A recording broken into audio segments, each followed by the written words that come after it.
Welcome into the Boys Collective episode number 24 right here on 105.3 The Fan. My name is Kevin Gray alongside Super Bowl winning scout at 1/4 of the G Bag Nation, Bryan Broaddus. Bryan, good to see you on this Monday. How are we doing today? Doing excellent, KG. Little mini bye took care of us, so now we sprint for the finish and kind of see where this thing is going to end up. Yep, the Cowboys back on I guess a quote unquote normal schedule now after playing 3 games in 12 days. They get ready to visit the Washington football team in our nation's capital on Sunday. So we will see how that goes for the Cowboys. You can find us on Twitter at Kevin Gray Sports. You can find Bryan on Twitter at Bryan Broaddus. Make sure you subscribe to 105 Through the Fan here on YouTube and also on Twitter, Facebook, and Instagram at 105 Through the Fan. And of course, you can find all of our episodes and all of our content at 105throughthefan.com. Bryan, let's jump in. Obviously, a Cowboys team that got back on track on Thursday against the New Orleans Saints, getting their first win in New Orleans since 2009. Now they begin preparations to take on a Washington football team that all of a sudden is playing really good football right now at 4-4. Have won their last 4 games, are 6-6 now in the NFC East. And for a Cowboys team, as we open up the Broaddus files here, a team that is seemingly starting to get healthy. Guys like, Neville Gallimore and Randy Gregory are hopefully coming back here very soon for this team. You've already seen the returns of Amari Cooper and DeMarcus Lawrence for this team. As you look at how this team is getting healthier, and especially now with Mike McCarthy hopefully and presumably coming back to be back on the sidelines for this Cowboys team as far as head coach is concerned, are they getting healthy at the right time to give you an idea that this is something that will obviously help them going forward, but they can get the kind of rhythm they need to be able to go into this 5-game stretch, potentially playing some of their best football with their guys coming back now? Yeah, KG, I think that, when you look at this football team, it seems all year long they've been chasing health. It started in the preseason with Neville Gallimore, the elbow, and everybody was thinking, oh, this is a 6 to 8 week injury. And, they were always telling me it was going to be on the long end. It was never going to be before 6 weeks. And so, but it's gone longer than that. And they were just worried about the fact that he plays a position where he has to extend and he has to try and control blockers. And, they didn't want to put him out there with less than perfect health that regard. So it appears I reached out to some folks this morning with the Cowboys. As of right now, as we tape this early this Monday morning, have not heard back, but hopefully as the day wears on, whether you follow you or I on Twitter, we'll put that out about Gallimore's availability. But, we will see, and they're going to get Randy Gregory back. And I think that really, really helps the situation too, because I think this team's struggling a little bit at linebacker. And I know we're going to get into it a little bit, maybe a little bit further about what our concerns are about this team, but having guys like Gallimore back, hopefully the COVID situation, I think it affected Keanu Neal the first couple of games back. Mm-hmm. I know it affected Amari Cooper this past week and, and his availability and stuff. So, this team has really had to deal with a lot of different issues. And, and for them to have an 8-4 record, you have to give them a lot of credit for being able to fight through some things and overcome a lot of things along the way. And for the Cowboys, that's a good sign that they've been able to, for the most part, overcome some issues, obviously with health, the injuries that they've been dealing with. And more importantly, now they find themselves in a position with a 2-game lead in the NFC East. And as the season has continued to go on, this Cowboys team should be able, over the next 5 games, I feel like, start to play some of their better football. And I want to start with the quarterback, because a lot of conversation has been around Dak Prescott and the way that he has played over the last few weeks, some inconsistencies that we've seen in this game. And for you, some things have started to creep up about the idea, well, maybe he's not fully right from the calf injury. Maybe there's something else going on that we can't necessarily pinpoint. When you watch him play and what you've seen from him over the last few weeks, is there something that you could say, well, maybe it's this, or maybe there's just something inconsistently that he's doing, whether it be mechanics wise or something that can be improved on over the next 5 weeks to get him back to the kind of form that we saw, where a lot of us thought he was a legitimate MVP candidate through the first 6-7 weeks of the season? Yeah, as the former NFL scout, you look for things with all players. And with Prescott, I think it's a little bit more when he starts to talk about problems that he has, he always points to his mechanics. And let's be honest, Dak Prescott has never had perfect mechanics throwing the football. But has he developed as he's gone along? Yeah, absolutely. I remember back with DallasCowboys.com, we interviewed Dan Mullen, who was his coach at Mississippi State. And Dan Mullen even had questions about his ability to throw the football. I remember when he first got drafted, it was like he wasn't accurate. He was a bad practice player, and you're kind of like, man, he is going to have to overcome. But what he has done is he has overcome. I don't necessarily think it's his health that's a problem here. I do think that when Dak Prescott struggles, but let's also point out too, that throw he made to CeeDee Lamb where CeeDee basically just put his hands up and the ball was right there. That's the kind of stuff that will shut anybody up that says Dak Prescott is not a good passer. That's the play that a scout would say, oh, well, how would you evaluate this play? Or the 1 yard pass that he made to Michael Gallup in the corner with the touch. Those are the plays you see. I think the thing that Dak Prescott struggles with the most is his consistency. And I know that's just kind of a buzzword to throw out there, but it really is true. But I think his consistency is also affected by his teammates. When the line doesn't give him adequate time, when the receivers drop the ball. I mean, how many times have you seen him throw a good ball, receivers drop the ball? But we've also seen him on some third down plays throw some absolutely terrible passes. Sure. Missed touches, ball at the feet of a receiver.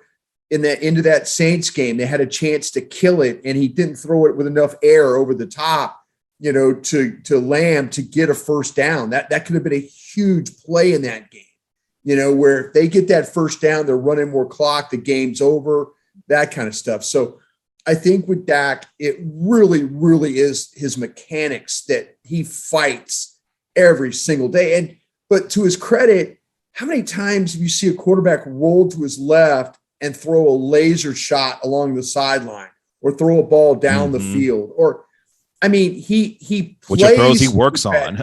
Yeah, he plays. I mean, Troy Aikman ain't doing that. Right. I mean, pick any quarterback that's known for their accuracy. His athletic ability makes up for anything that, he struggles with in a game. I mean, he makes those loose plays. And yeah, I mean, you go back and you look at the numbers and you say, well, not a great day. But then you go back and watch the tape and you're like, should have been caught. Really good play by the defense. I mean, there's passes that get knocked down and stuff that you're like thinking, or get dropped or missed, that you're like, man, that's the difference between being 31 of 38 and, whatever. I mean, it's a strange thing. But I think when Dak Prescott struggles, I really think it's his mechanics, and he knows that. But, man, that's who he is. And you're going to get a bad foot placement, hip not open, sidearm throw. Sure. That's going to be a game changer. And you're also going to get one that's going to be in the ground that's wide open that should be thrown at a perfect spot, and it's not. So I think if, we all say, well, do we have to accept that? It's kind of what Dak Prescott is. You're going to accept him going out there and playing like that. You just hope it's not one of those times that kills you in a football game. And some of the times we're dealing with that a little bit right now. Yeah, and I think some of the things that, I feel like when Dak Prescott's at his full and his best is that when he's able to obviously, throw the ball down the field and make some plays down the field, but, some of the designed runs, being able to move and scramble a little bit and make some plays with his feet. And we really haven't seen a lot of that, especially obviously since the calf injury is concerned, but I wonder if that's something that for Kellen Moore, when he looks at Dak Prescott in this game, say maybe we can do some design things to get him on the move a little bit, to make some throws happen with his feet. But more importantly, take some calculated chances to run for first downs. I think there was a couple times, in the game against the Saints where he could have been able to run for a first down. I don't know if he's doing something to try to protect himself based on obviously having the ankle injury from a year ago or the calf injury, making sure he's not doing anything to jeopardize his team, because he has to be on the field for this team to be successful. But I think I would like to see some more of that from him to really be able to unlock the rest of his game the way that he was during the early part of his career. So I'm not sure if that's something that we'll see the rest of the season, but I think that would help him develop some rhythm there too. Yeah. I think that, to me, I think there's a legitimate fear about running Dak. And sure. I think there's a legitimate, to your point, and you made an excellent point there. I kind of feel like when Dak Prescott is in the flow of a game, that he tends to play a little bit better. And remember, he had that rough and tumble kind of style where it's 3 really good throws, 5 really good throws, and then all of a sudden pocket breaks down. He scrambles for like 10, 12 yards, runs into somebody, spins around, gets another 2 yards. We haven't seen that guy. And I kind of felt like that instinct and just DNA in his body would take over and he would start playing like that. You're right. There's a chance on the first series of the game, he had a chance to run for probably 8-10 yards, get down, and then fight for another day, keep the chains moving, on a second down. He chose to make a tight window throw that got knocked down, I believe, to Noah Brown. Or CeeDee Lamb, one of the two. But, it was like, run. And you're like, oh, God, he's not going to run. He just, maybe that's going to come against the football team this week. Maybe it's going to come against Arizona, where all of a sudden it's like the old Dak Prescott that just blasts into somebody, gets up, signals first down, and or Dak Prescott on the goal line, that quarterback draws it from 4 yards out into the end zone. I've always felt like that when Dak was into the game, when he felt like he was part of the physicality of the game, it made him an even better player. And right now he's kind of a guy I'm trying to hang in here and make a throw. I'm trying to hang in here and make a throw. I'm trying to hang in here and make a throw, where maybe he needs to try and maybe make 6, 7, 8 yards and then get down as quickly as he can. It's ironic you say that, because one of my favorite plays from Dak Prescott was on a design keeper in Washington a couple of years ago when he was able to run for like 50 some odd yards, finished the guy off on a defender, pointed first down. Like, it was just, it was one of those tone setters in a game. So hopefully we see some of that going forward here. But that kind of gets us to, our next topic is what concerns us most about the Cowboys going forward here. A team that has 5 games left. Yes, at 8-4, but an NFC East now that is starting to come back to the Cowboys with respect to the Philadelphia Eagles and the Washington football team. As we mentioned now, the Washington football team at 6-6, the Eagles right now at 6-7, starting to move and creep back into this division. For you, Bryan, when you look at this team through 12 games and now moving forward here, what concerns you most about this football team going forward and what they need to do to maybe alleviate that concern through the final 5 games of the season? KG, I honestly, it'll take care of itself because everybody's going to play everybody. That's what the league has done a great job. They've realized that division games, even if you play football team, Giants, and football team, it's okay. It's not one of those things where it's like, oh man, these games are scheduled close together. No, they're division games, and this division is going to be a fight to the end. I honestly believe that. I don't think the Eagles had a terrible loss against the Giants. That was a terrible loss for them 2 weeks ago. They got to win against the Jets. Now I believe they have an off week this week.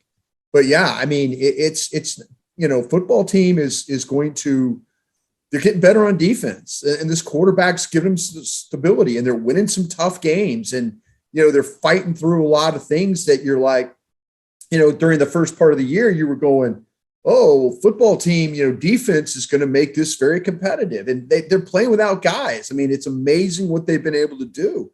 But to the Cowboys' concerns, I would worry about the division opponents, but you need to focus on yourself.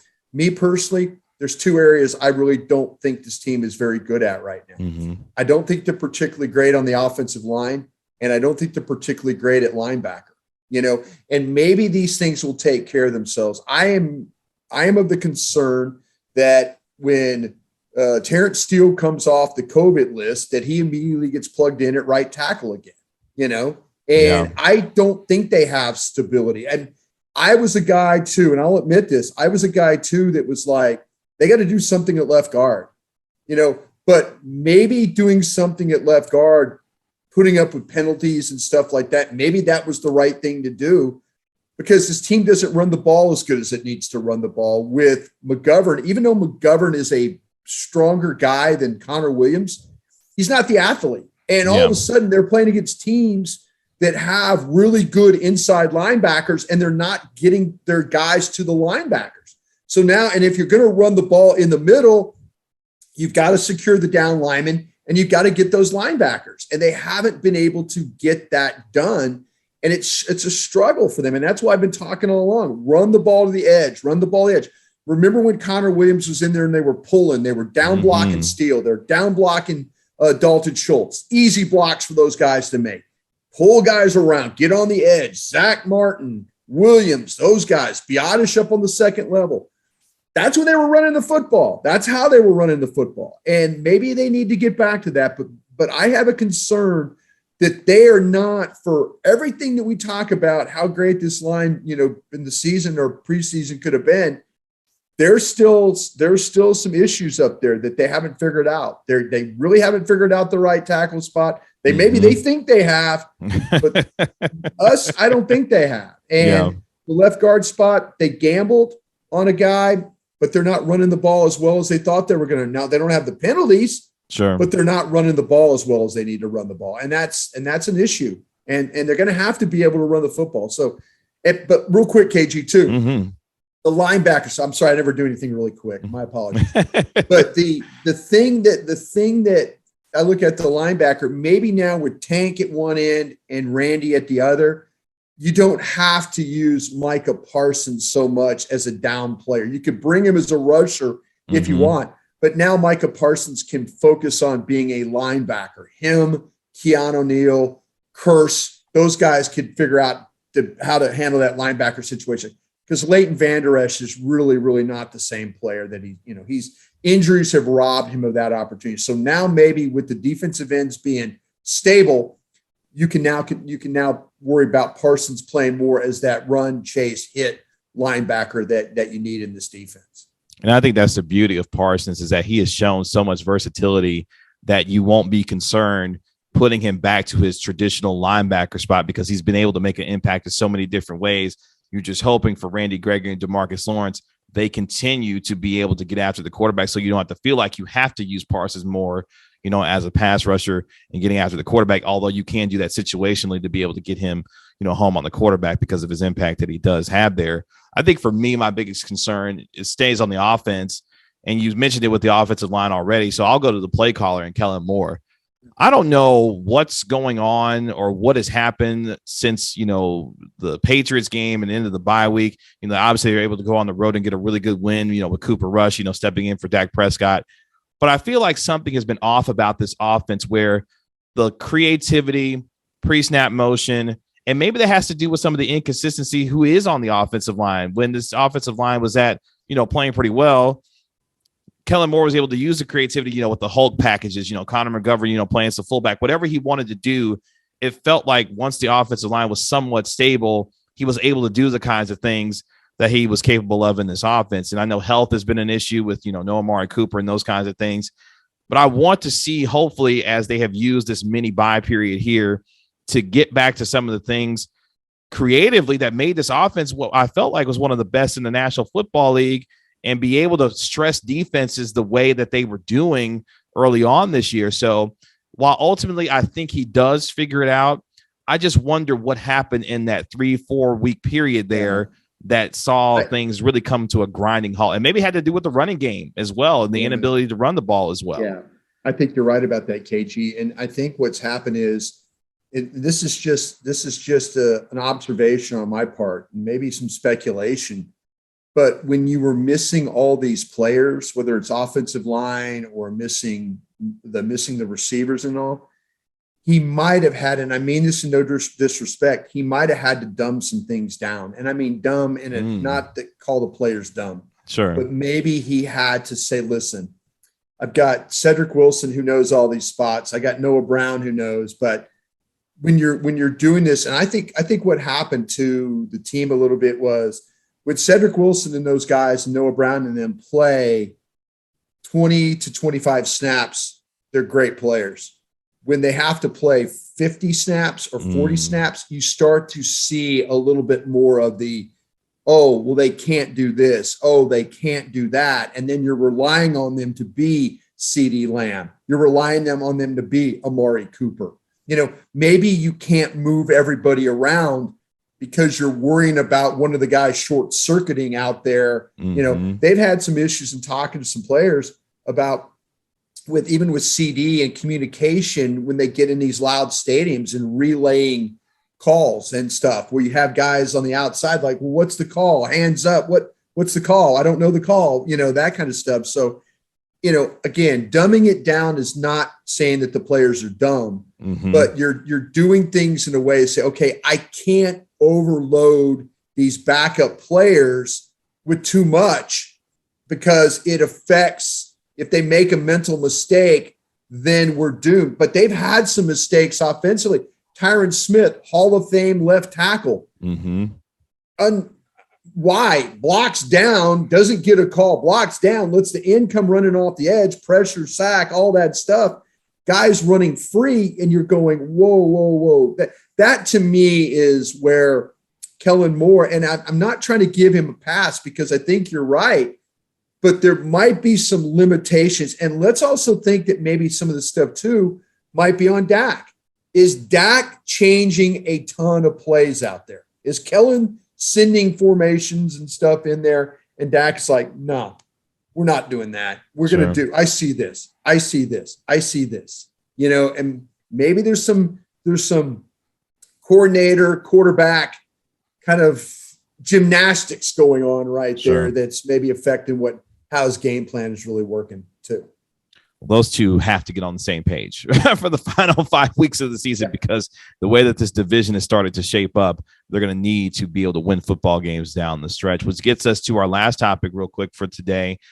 What did the Cowboys, Bryan, have to prove to you over the final 5 weeks of this season to either A, reestablish themselves as a contender in your mind, or give you confidence that they can work through whatever it was during that stretch where they lost 3 out of 4 and weren't playing good football, that you could still see them making a potential run in the playoffs going forward? I think they've got to take care of this division. I don't think you can lose games to the football team. I don't think you can lose to the Giants. I think you need to beat the Eagles at the end. And then if you take care of that, that takes care of the division. Then you send the message the second to last week of the season against Arizona, and you beat them at home. And then that's the message that going into the playoffs, that's the message then that teams will see. Like, I have a feeling that Arizona is going to be one of the better teams again at the end. I mean, their record, they're playing really, really well right now, defensively, offensively.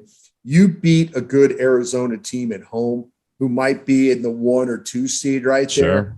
Then all of a sudden now you've got the attention of everybody in the division or everybody in the conference. It's like, oh, Cowboys won all their division games and they found a way they need to get back on that streak that they had earlier where they won all those games. It was 6 straight games or something like that. They need to get back to that. That's the kind of stuff that sends a message to the rest of the conference that, oh, wow, Dallas won their division handedly or won their division. It might not be handedly, but you win the division.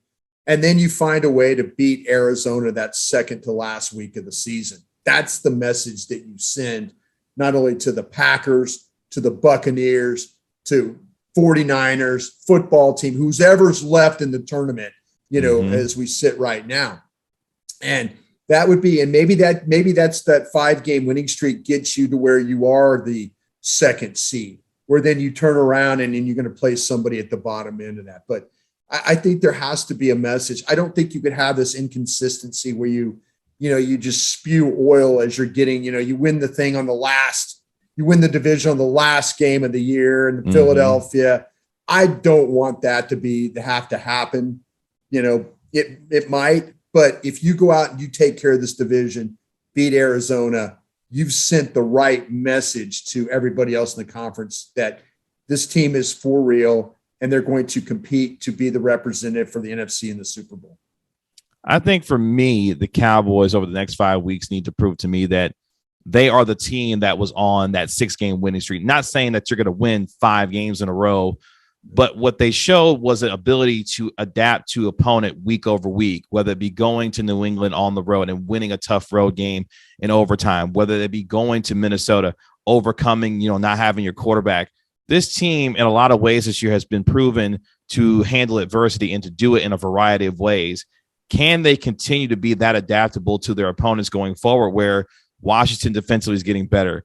Philadelphia, say what you want about them. They're playing a little bit better these days, obviously climbing back into the division. Can you figure out ways to adjust to your opponent week over week to give you the best chance to win? And that starts with Kellen Moore offensively, I think, getting back to some of the things that he was doing earlier this year. But more importantly, offensively, find me your best 5 on the offensive line and go with it.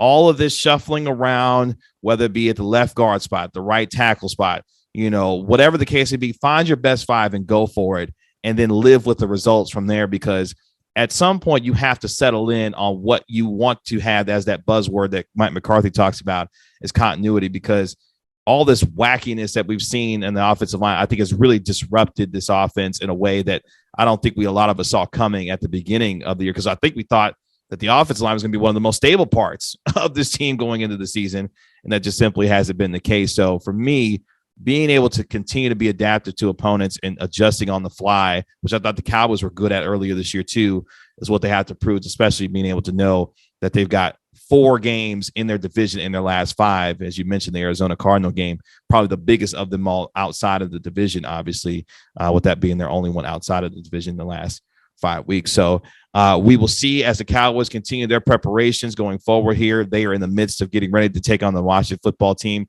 On our Wednesday show, we will have news and notes from the Cowboys as they get back onto the practice field. Mike McCarthy hopefully returning from his stint with COVID, and other players getting healthy as this team goes on. That'll be on our Wednesday show. And, of course, on our Friday show, we'll have our game preview show as the Cowboys visit the Washington football team to try and get a win on the road. Bryan, as always, appreciate the time here on the Boys Collective right here on 105 through the Fan. Make sure you follow Bryan on Twitter at Bryan Broaddus. You can find me on Twitter at Kevin Gray Sports. Bryan, look forward to talking to you Wednesday, sir. Really appreciate it. Sounds great, KG. Take care now.